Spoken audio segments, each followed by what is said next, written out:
sort of what you missed yesterday. What afternoon we were talking about this idea of sort of constant mantle.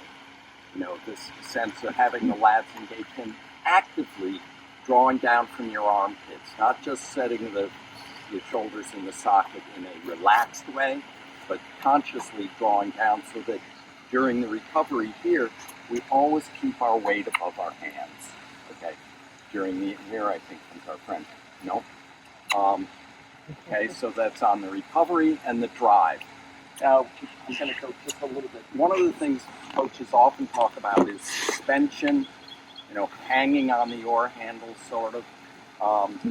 It's an obvious thing about suspension is, as we've known since we were little kids, what goes up must come down. We don't want to suspend anything. We want this weight to be linear, but above the hands, okay? So we're not in the boat. We're always on top of the seat, above the hands, everything in front of us, okay? So that means we have to hold in here, and it's actively drawing as though we're riding the riggers into the entry. And then we keep it there to the drive. So Cindy's going to just demonstrate the path of the arms. We really don't use the arms to move the boat. They just move out.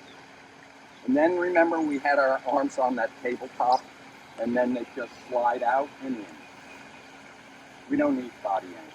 We're not doing the skimming. We're just doing the right here you should feel that you're hoisting above the forelock, above the hand. And now this is going to lead right into our skimming drill, where the body comes away after the arms, soft knees. Once the hands have passed the pins, Cindy can begin to open up, and it's the path of those handles around the oarlock that draws into the stern. The lumbar must be locked, and the shoulder girdle must be locked, or that's not going to move us in the seat, okay? So we'll do this one more time, starting at the mantle position.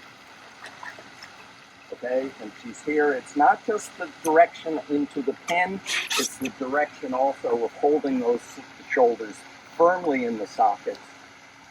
Not, yeah, the lumbar slumps, everything goes. It all depends on structural posture and the kinetic change.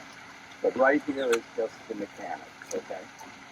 Go ahead, Cindy, here. Arms away, weight is above the hands, gets the body over. And now there is no movement of the seat or Cindy without the separation, leadership, control from the arms. No movement at all of the seat. It's all controlled by that rotation around the seat. Okay? Great. And now what that gives us is it allows us to make an entry without all these moving parts. You know, the way we've been taught is to pull yourself up with your feet and then sort of lift the arms into the entry. Well, you're drawing this way, you're moving your upper body that way, you're lifting. The method that gets us up to the entry is the same method that puts the blade into the water. The separation of the handles, pushing the blade into the water from the pins, not the feet. You could make the entry at any part of that recovery, just push the blades into the water. And we can try to avoid making ourselves stop on the foot stretcher. It's the pressure on the back of the blade which stops us. Okay, that's what it gives us. It also doesn't involve, you know, all these hamstring and all these different leg muscles. It puts our focus where it should be on the pin.